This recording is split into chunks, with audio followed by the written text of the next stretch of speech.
Magandang araw mga bata, narito ang ating aralin sa Language Quarter 2, Week 6, Day 1 na tayo. Layunin, nakapapanood ng mga video at ipapakita ang pagkaunawa sa video interview sa pamamagitan ng pagsagot sa mga tanong tungkol dito. Naiuugnay ang nilalaman ng video sa personal na karanasan, na ihahambing o naihahalin tulad ang personal na karanasan sa karanasan ng iba.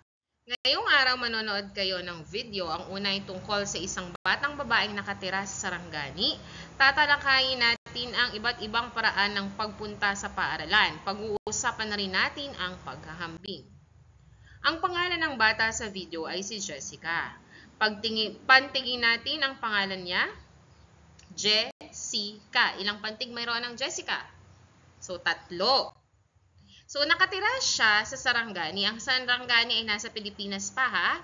Ano ang unang tunog ng salitang Sarangani? So, syempre, ang unang tunog nito ay S. Ano ang huling tunog? I. Yan. So, panoorin nyo ang video.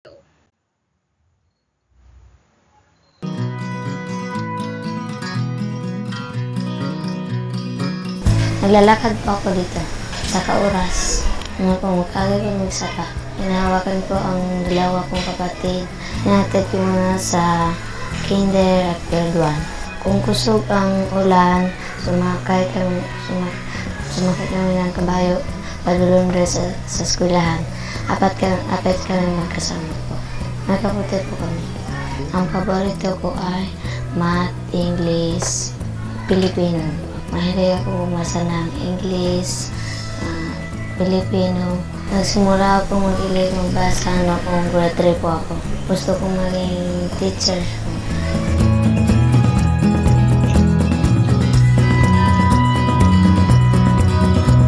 Kita ko mga sa lugar na hindi ko nakita po. Eskwelahan, dagat, building, bukid, bundok, kahoy. Ang hilig ko po ay magpa-sport or jogging, basketball, volleyball. Gusto ko po ng badminton.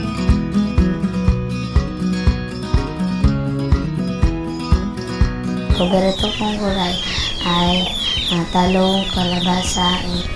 Importante ang sport ng mga bata, patulong lusog, malakas.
Yan. Yan. So, ngayon, sana naunawaan niyo yung video, no? Pwede niyong ulitin kung hindi niyo naintindihan. So, kayo, paano kayo pumapasok sa paaralan? O, iba-iba tayo ng paraan paano pumasok sa paaralan. Ang iba naglalakad, sumasakay, no? Sumasakay sa tricycle, sa motor, sa e-bike. So, ang ilang mga estudyante ay sinusundo ng school bus. Ang iba hinahatid ng kanilang mga magulang at ang iba naman ay sumasakay sa pampublikong transportasyon tulad ng jeepney, bus o tricycle. Marami sa mga Pilipinong mag-aaral ang naglalakad papunta sa paaralan kahit gaano pa ito kalayo. Sagutin natin ang mga. So, sino ang nagkukwento sa video? So, siya si Jessica. Taga saan siya? Siya ay taga Sarangani. Paano siya pumapasok sa paaralan? So, pumapasok si Jessica sa paaralan, siya'y naglalakad ng 1 oras kapag hindi umuulan. Kasama niya yung kanyang 2 kapatid. At kapag naman umuulan, sumasakay sila ng kabayo at sila'y nakakapote. O, anong paborito niyang gawain o aralin? So, mahilig siya sa sports, di ba? Mahilig din siyang magbasa. Paborito niya ang math, English, yan, Filipino. So, ano ang payo niya sa mga bata? Dapat kumain daw ng healthy foods kasi importante kumain ng gulay kasi nga ito ang nagpapalakas sa ating katawan. Kagaya niya, isa siyang atleta. So athlete, tumatakbo siya sa mga track and field, napabilisang tumakbo. So kung hindi ka healthy, mabilis kang hahapuin at mapapagod. So mahalaga na kumakain ng masustansya. So ikumpara ang inyong sarili kay Jessica. So, magkapareho ba kayo ng ginagawa ni Jessica? Mahilig din ba kayo magbasa at kumain ng gulay at prutas? O ano ang pagkakaiba ninyo ni Jessica? O kung kayo sa grade level, syempre, kayo grade 1, si Jessica, mas mataas na yung grade level niya. So, example, naglalakad si Jessica ng 1 oras, ako 10 minuto lang ang lakad ko. O kaya naman, sumasakay ng kabayo si Jessica kapag umuulan, ako ay tricycle. So yan, pwede nyong ilahad sa inyong kapamilya sa tahanan kung ano yung pagkakaiba nyo ni Jessica. O pwede namang sa asignatura, halimbawa, favorite nyo ay English at saka GMRC, o tapos hindi nyo favorite yung math, o yun, doon kayo nagkaiba.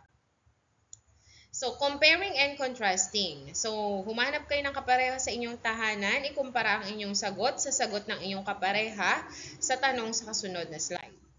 Paano kayo nakakarating sa paaralan? Sagutin nyo nga.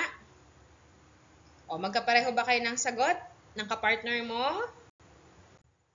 Sino ang naghahatid sa inyo? So, malamang sa bahay, kung magkapatid kayo, pareho. Kasi, di ba, magkapatid kayo.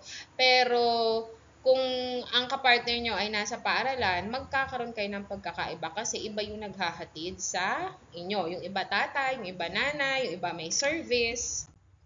So, gano'ng katagal ang biyahe? So, sa tahanan nga, kung magkapatid kayo, pareho. Pero kung ang nasa paaralan kayo at ang kapartner nyo ay hindi nyo kasama syempre sa bahay, magkaiba kayo ng tagal ng biyahe. Yung iba kasi sa inyo, nakatira nga lang sa tapat ng school. So, mas mabilis siyang makakarating sa paaralan. Ano ang paborito nyong aralin o subject sa paaralan? O, iba sa inyo, makabansa, reading and literacy, math, language, makabansa. O, yan. So, bakit? Bakit ba yun ang paborito nyo? O, sabihin nyo nga. So, ano ang paborito nyong baon o pagkain at bakit? So, sa tingin nyo, paano pumapasok ang mga bata sa paaralan sa ibang bansa? O, yan. So, ngayon naman, manonood tayo ng video tungkol sa iba't ibang mga bata mula sa iba't ibang mundo. Titingnan natin kung paano sila pumupunta sa paaralan at ihambing natin ang mga karanasan nila sa atin. O, tingnan ang world map sa kasunod na slide. Makikita sa video ang bansang China, India, Indonesia, Colombia at Philippines. Yan, okay? So, ngayon, panoorin ang video. So, ito ay English, kaya yan, pwede nyo i-post pa-translate nyo sa magulang nyo para mas maintindihan ninyo. Do you usually complain about going to school? Well, you might reconsider after watching this video and learning about other children around the world and how they get to school. Some pupils walk a 5-hour journey into the mountains. Where? Gulu, China.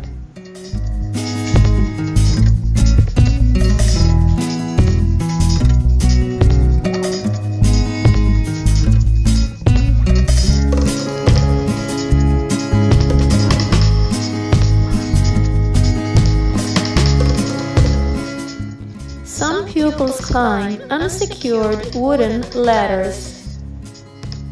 Where? Jiangxuan, China.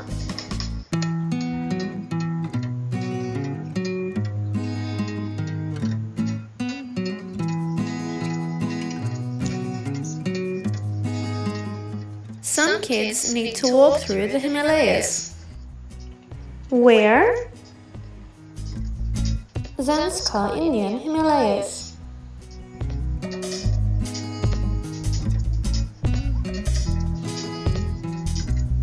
Other pupils cross a damaged and dangerous bridge. Where? Lebek, Indonesia.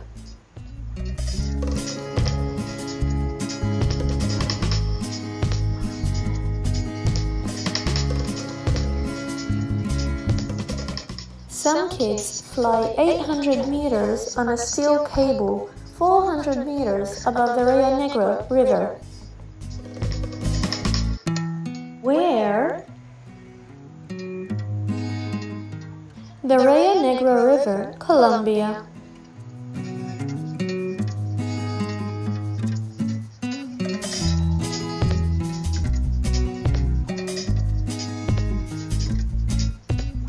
Some pupils canoe to school. Where? Riau, Indonesia.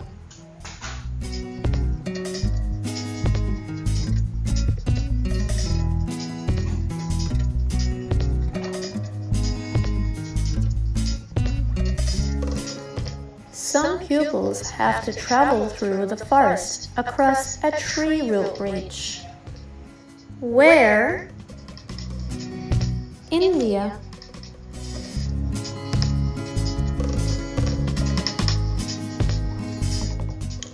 Some school students cross a river on inflated tire tubes. Where? Rizal Province, the Philippines.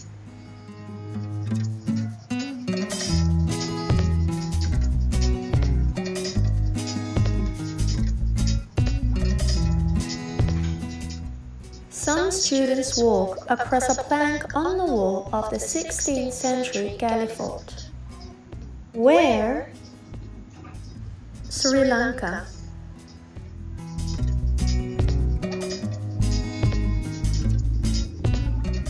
These students ride a bamboo raft to their school. Where? The Rizal Province, Philippines.